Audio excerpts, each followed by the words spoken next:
Silver Palace is an upcoming game made by Elementa, a subsidiary company of Happy Elements who created Ensemble Stars. With the CBT or monologue beta test as they call it recently has been done, I want to make this change as one of the beta testers who got to try it myself to give my thoughts about this game. It won't be necessarily constructive because all of these are what I have in mind. I will address these points: story, gameplay, world, and miscellaneous.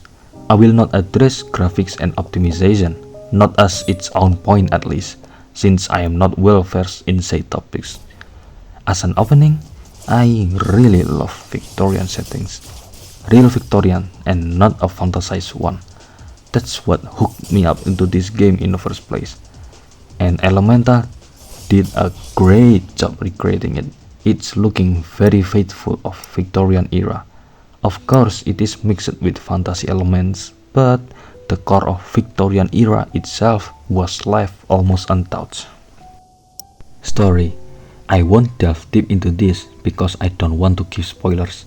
Subsequently, all the video footage I put here won't show anything about the main story. At least I will try to not to. What I will say is, for now it has nothing remarkable compared to other competitors, other than the detective theme it's revolving around. But that's perfectly fine. Games these days have such grandiose stories on the scale that affects the whole nation, continent, or even the world itself. And frankly, I got bored of such stories. That is becoming a cliche. This, being a Victorian era, where Industrial Revolution was at its peak, is alright with the scale of the story on an individual level and at most on organizational scale. And to be honest, the detective theme itself is already enough to leave a strong impression. Of course, I expect the direction of the story to take part into something bigger and bigger eventually. But as a prologue, this scale is completely alright. Gameplay. The elephant in the room, we don't have the ability to jump or climb. Compared to other games, this is the first thing we will notice. Granted, this takes away the sense of freedom, mainly the climbing one. But if you think about it, is it really a bad thing? After all, in our experience with similar games, how many times did we actually need the jump to be crucial to progress on the story, other than from cutscenes which are automated? And seeing that the game's map so far is a dense urban area, the highest point we get is a tower. It's a puzzle in itself to find out and explore the existing highest building, and personally, it's quite fun to do. Because of we can't climb or even jump, it will be very strenuous when we reach the top of a building, but then we slip off and fell. Elementa already anticipated this with fall of protections. We can turn it on or off at will, and it is in the setting.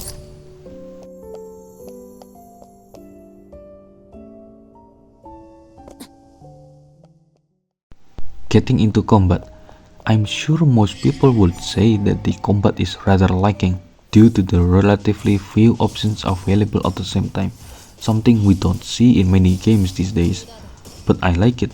It makes it simple, making us able to focus on minute control precision rather than thinking of what kind of attack we should do next.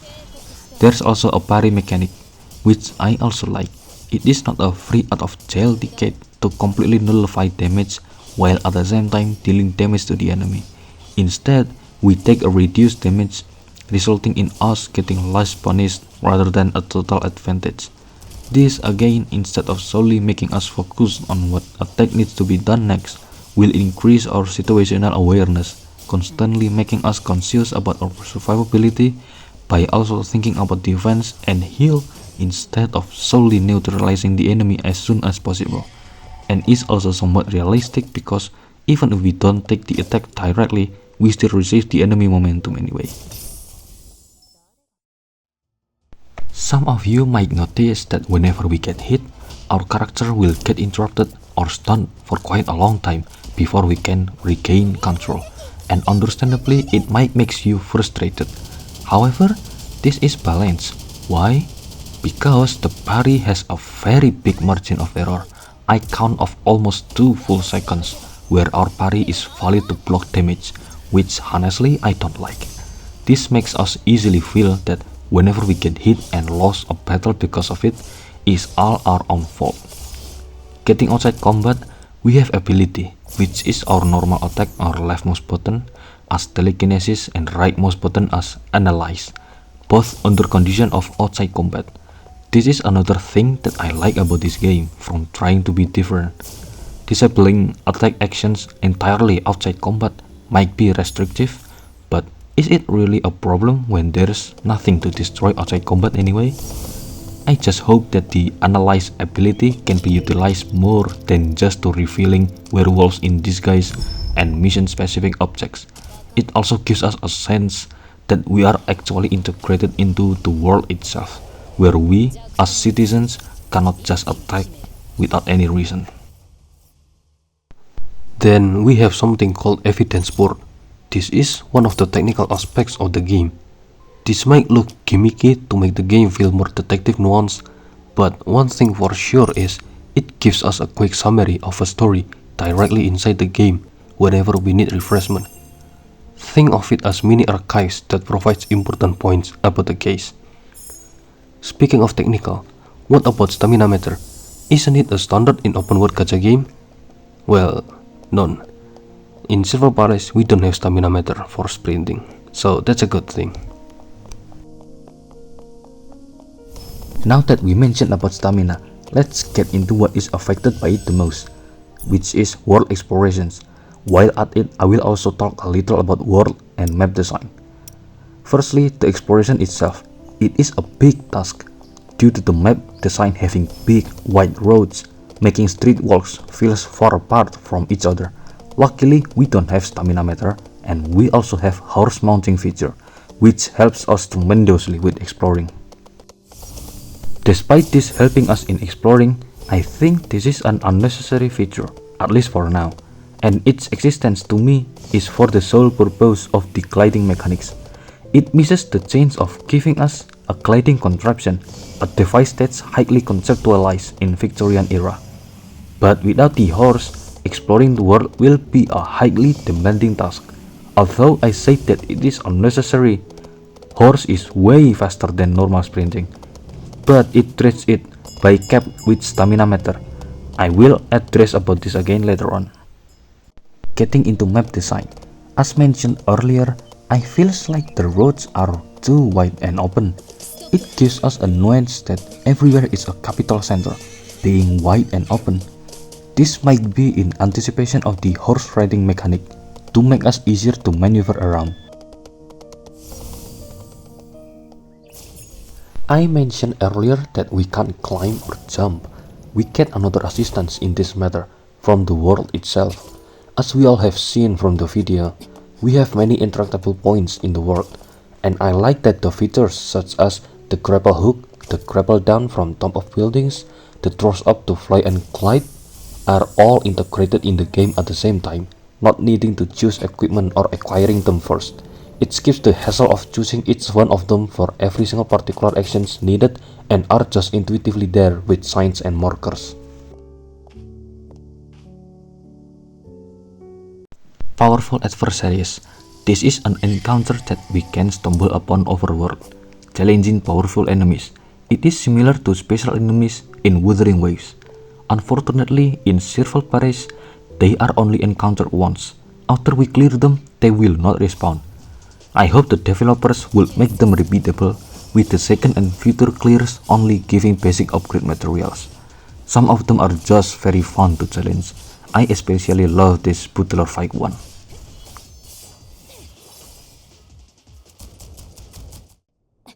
Then this will be the final part of my initial review, which is miscellaneous, mostly focusing upon the final details. Firstly, the tram. Both sky and ground trams should be able to be used and board on. This could be another point of this game that will be different from other games and for a good reason. This could be another main way of transportation instead of horse. We board the tram until we arrive at the tram stop nearest to our destination and continue from there. But since the horse can outrun them, increasing tram speed would be preferable. It will also encourage the usage of trams because pinpointing location is always easier if we start from the main road. Of course, I think this should be implemented eventually rather than right away, when the map finally gets big enough to warrant the proper use of them. In fact, the game already somewhat implements this idea with the current particle channel, where we can glide around indefinitely. The usable tram, in my opinion, is a more elegant way because it utilizes what the world's setting itself has to offer to us. Trams should be able to ram us and pushes us away sideways, damaging us some health points. After all, who would stand in front of a moving vehicle? They should get punished for that. It is also weird that they instantly stop anyway. Then there comes the interior design, specifically the one that we cannot access. Let me explain. We can see some housing's interior via their windows, but those that we can observe usually are empty rooms devoid of anything. Perhaps some chairs and pots or paintings, but nothing else. I hope they can make more sense of such rooms. Characters raw design. I feels like in this area, the Unreal Engine 5 is not taken enough advantage of. Their designs reminds me of anime characters from Unity engines rather than anime characters from Unreal engines. But that could just be me. Lastly, the game setting itself, Victorian era. I said earlier that it faithfully encompasses it. However, there's one area where I feels like it is lacking. At night, it's still bright as if it's a modern city. Victorian era happened at the end of Industrial Revolution, where the commercial use of electricity was still way underdeveloped. The usage of oil and gas lamp, even candles for home, at night it's still widely common. Only royalties can have decent access to early electric innovations. I hope it could be made that the closer to midnight, the darker and less people there will be, since they will of course turn off lamps and go to sleep. I lied, that wasn't the last. I really love Munin. She is the coolest, most dapper main character in a gacha I have seen so far, and developers designed her very well, enough to be eye-catching, but not to the point of excessive that she stuck out like a sore thumb within the world environment, other than her striking silver hair of course. And that's all. I intentionally left out some areas that are most likely the developers already know about, such as the missing voiceovers at times, subtitles, autoplay dialogues, hide view whenever we're in dialogues, etc. I'm sure it's a given that they will get fixed or added in final release. Overall, I'm all in with this game. I love it. As closing words, thank you for sparing the time to watch this until the end, and see you next time. At first, I want to give explanations here on forward by using text, but ultimately I decided to also give voiceovers as it gives me more effort, and I want to improve my voice acting because I plan to do more videos like this in the future. So, powerful adversaries. There are many of them, and each of them has special conditions or traits to make us easier to clear them. And often than not, the only way we will ever clear it. One constant is that the enemies deal extremely high damage.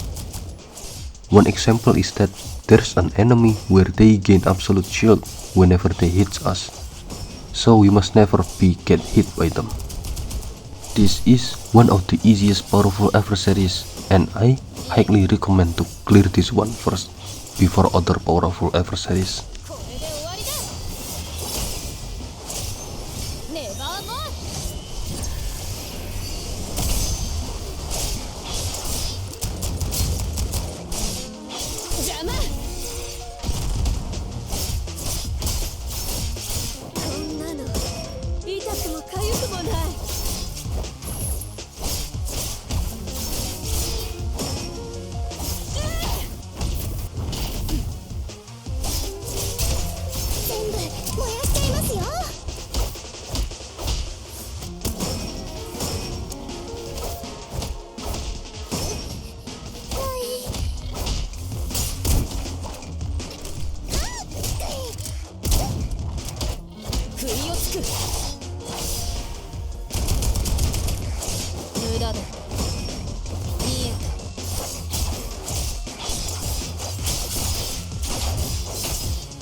てを覆す